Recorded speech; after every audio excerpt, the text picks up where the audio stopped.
forefront in terms of implementing new and exciting technologies to become the leader in paper making in India and possibly expand into other parts of the world as well. And so with the research and such that we've done with the U.S. Department of Energy, as well as the brilliance of our founder, we came up with very unique technologies. And part of the QC that we're doing for that new technology is this particle size device. Basically, the idea of this machine is that we take, where's my sample? Sorry. We take our samples.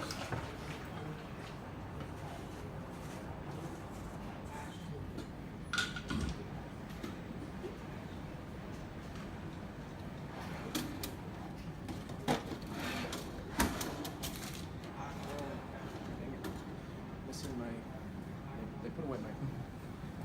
Sorry. Take our sample. Get that ready. We start a program.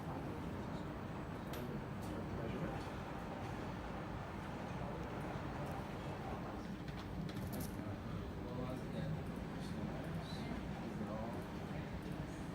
These are all basically I'm setting the specs on what we're going to test for and how well we're going to.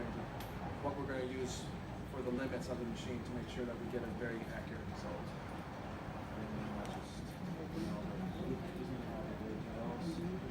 So first we're going to get the machine up and going properly. So what it's now doing is it's booting itself up, making sure that its laser is properly aligned, make sure it's getting enough power. Now, since we're going to be using water as our background, it needs to account for the fact that water bounces light, refracts light. So what it's going to do is it's going to measure that light, the light that the water is going to do, so it can discount that.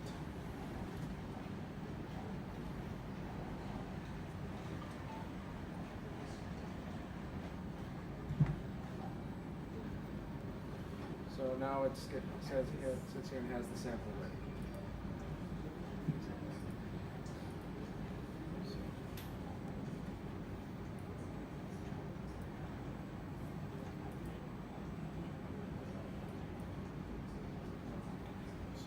Take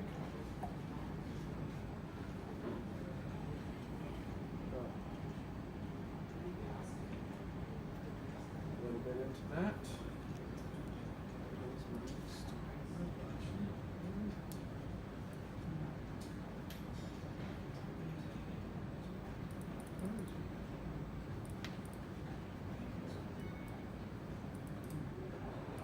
I gotta activate the device here.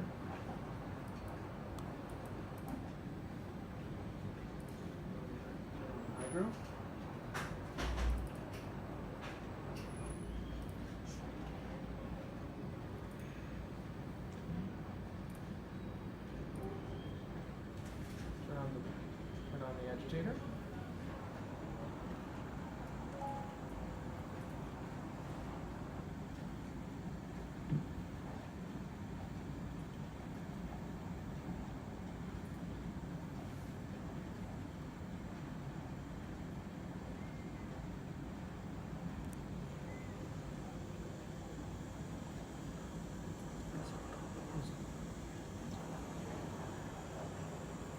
Right, now I'm going to add in the material until we have the correct amount of light diffraction. So that way it can properly measure the sample.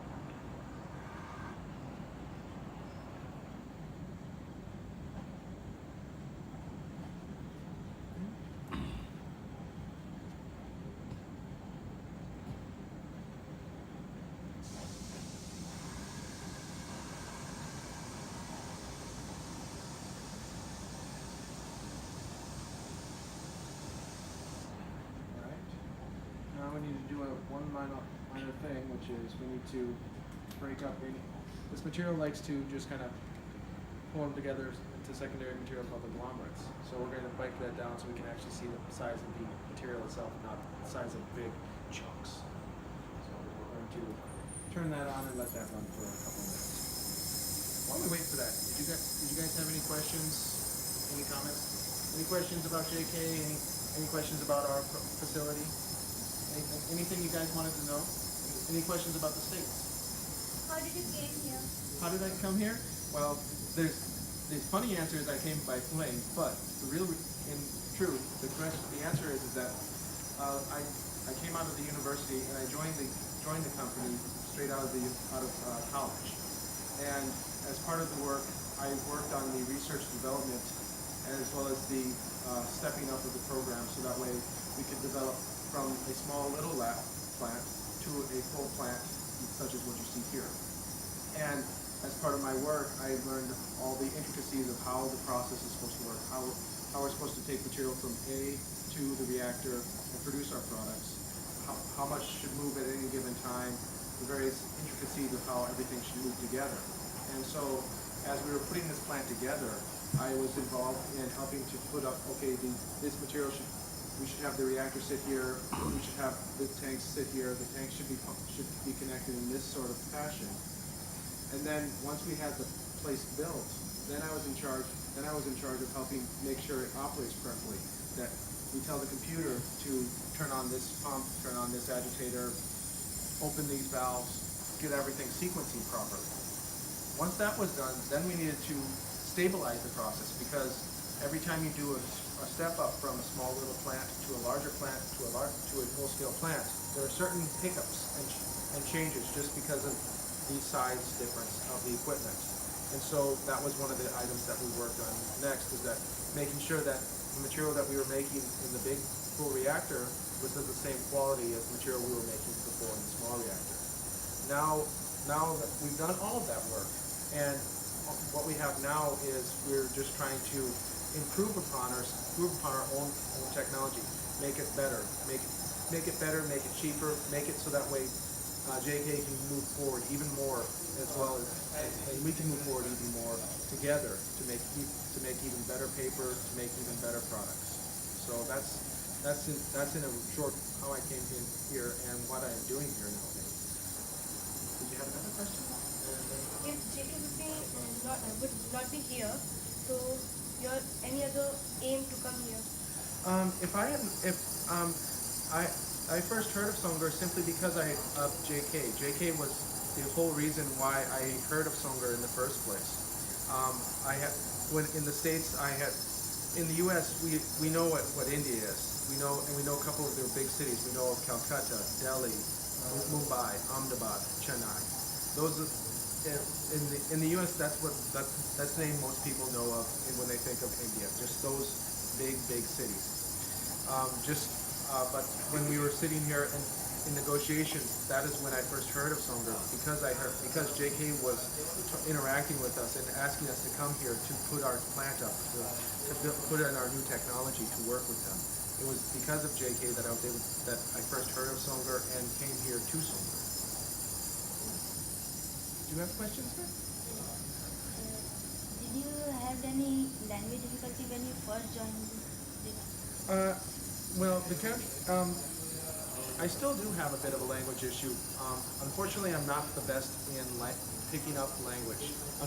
Fortunately, many people who I work with, many of my associates and coworkers, they also learn English very well, so that way I could interact with them because my ability to pick up language is very bad.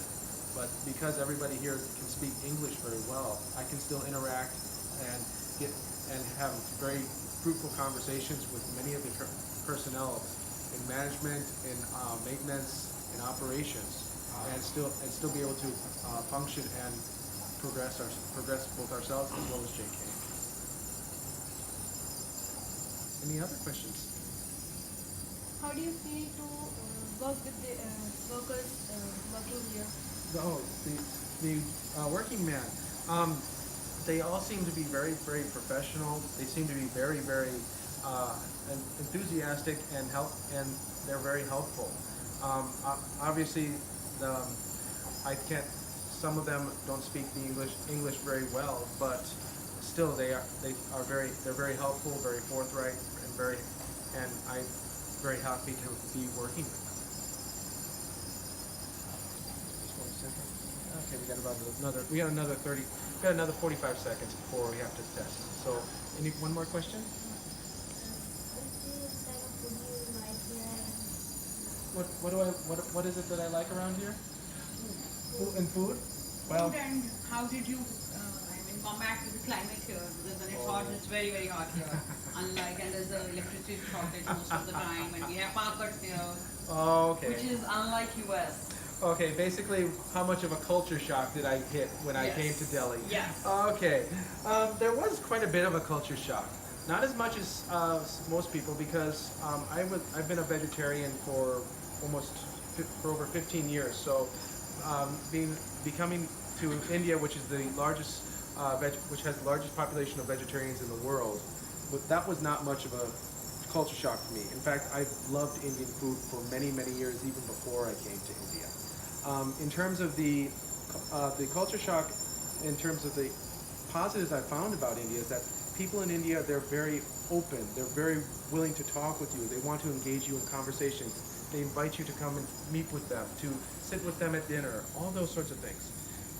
In the U.S., unfortunately, we are very standoffish. We're very we are very much stay away, have our own personal space. We don't want to interact with each other as a community as much as I've seen here in India. So those are very good positives I found for your culture and such. You're very open in terms of, obviously, you have multiple religions and you accept all of them. In the U.S., we're still trying to figure out how to do that properly.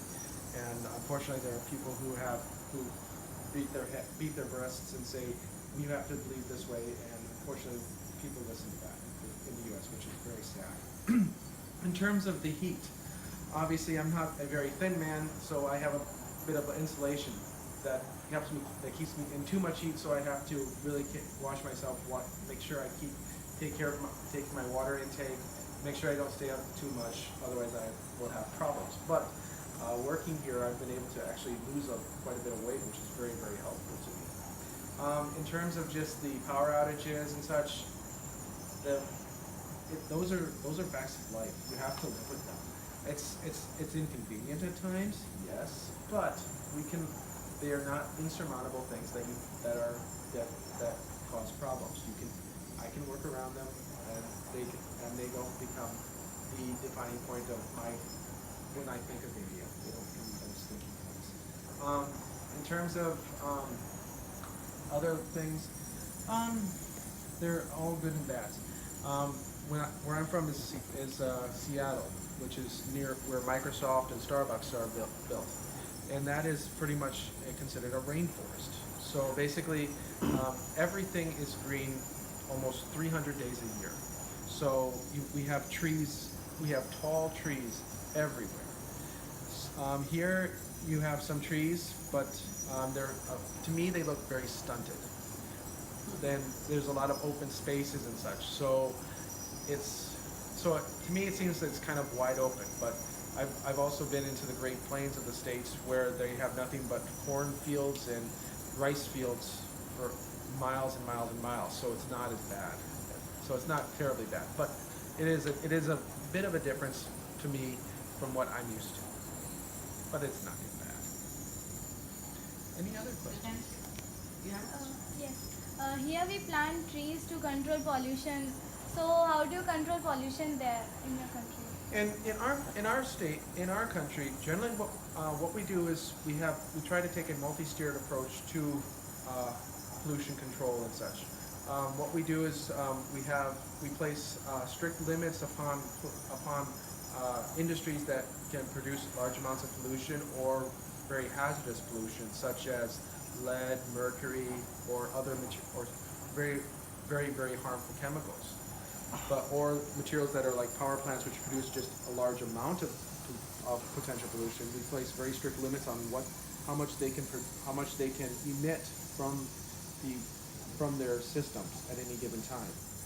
In addition to that, we put a lot of money and effort into alternative ways to produce the same material we want that is cleaner and drier than what we do right now. For instance, we've placed a lot of energy, a lot of money, a lot of time, and a lot of effort into developing solar power, wind power, alternative forms of energy, so we don't have to use coal and oil nearly as much. There's been a lot of research and development into hybrid cars and other other sorts of vehicles where the gas mileage is very, very good. In addition to that, we also do a lot of work in the back end. We know that pollution tends to promote pollution. So if people see things that are dirty, they tend to not care as much themselves. So we spend a lot of money in terms of making sure our our cities and such stay clean. So we pay a lot of money for people to go through and just clean the streets, clean the alleyways, and pick up all the trash. We actually have schools and businesses and such who compete to have a section of highway, and what they do is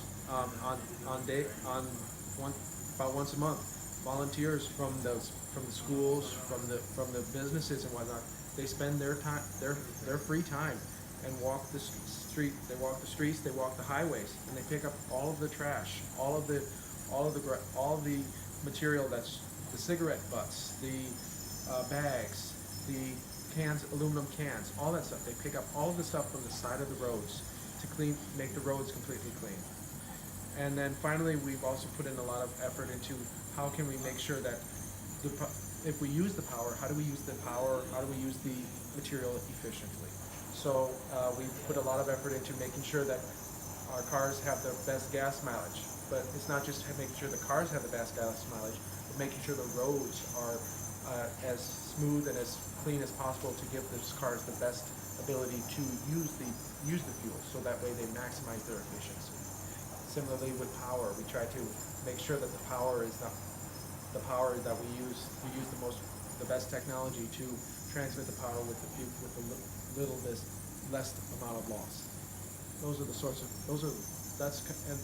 are the multi-tiered efforts that we do in the States to try and control and limit pollution.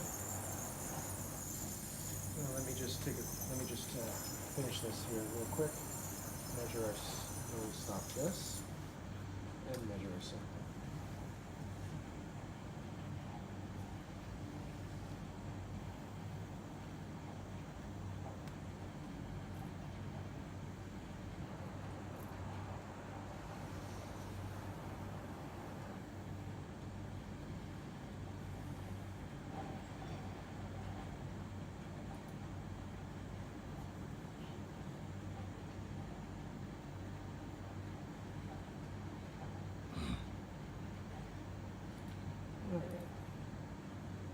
Let's take a look at what we got.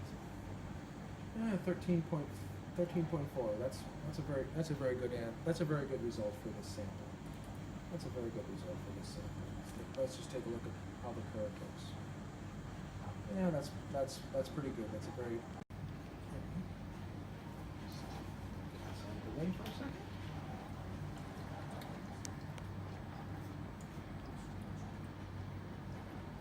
Just gonna step behind you guys and throw away the water.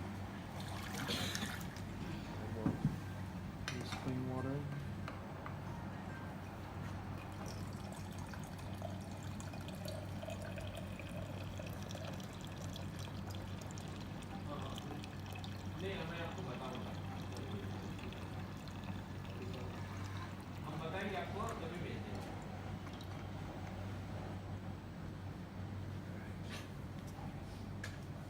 And there we go. Let's just give that a quick push just to give it a final cleaning.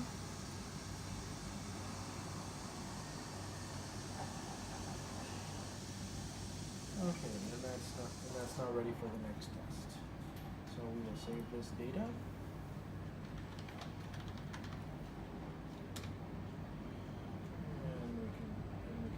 And we can power down for the moment, so that way we don't waste electricity.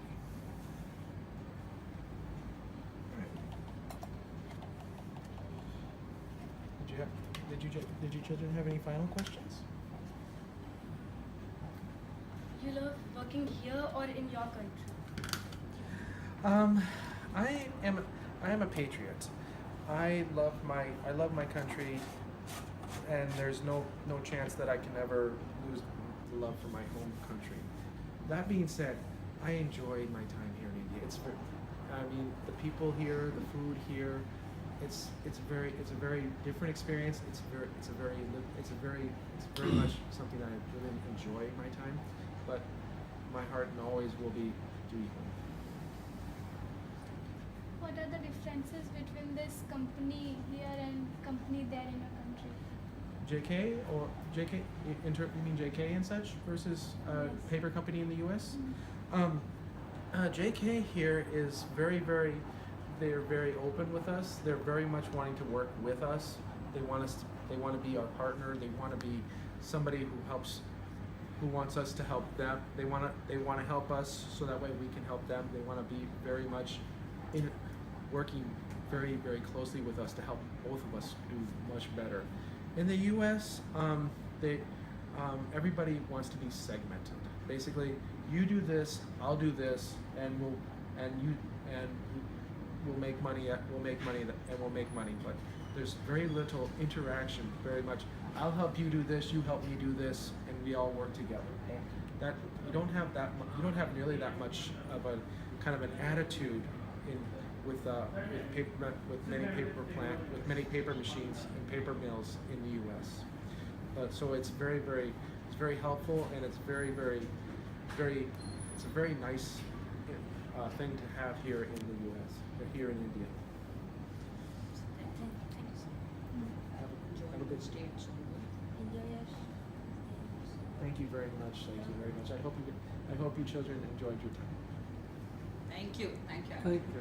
Thank you, sir.